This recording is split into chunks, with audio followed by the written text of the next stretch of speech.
يا أيها الذين آمنوا اتقوا الله وآمنوا برسوله يؤتكم كفلين من رحمته.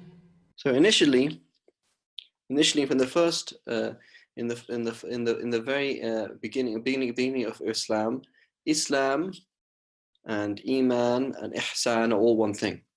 Meaning what? Meaning believing the facts of what one believes in and what one does and how one is internally are all one thing. They're all one concept.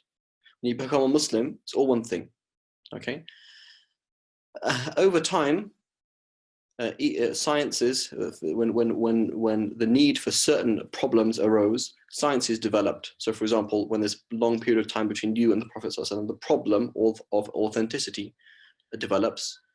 Let's say about 100 years after the Prophet ﷺ, and so obviously there's already narrations of what the Prophet ﷺ said, but this becomes a real science that has its real system. When you start to say, well, what did the Prophet ﷺ actually say? So when you deal with this problem, this new science of hadith criticism and hadith narration, etc., all exists. Similarly, with fiqh, you have fiqh problems come up. When the Prophet ﷺ is alive, you're going to ask him what's wrong.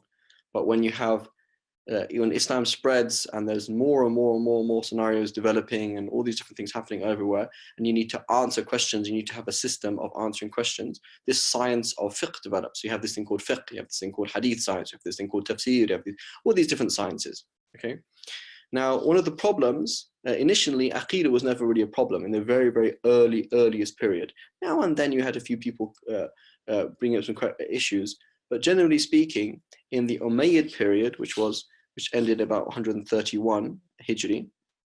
To be the first to receive more great videos like this as they're released, click that subscribe button.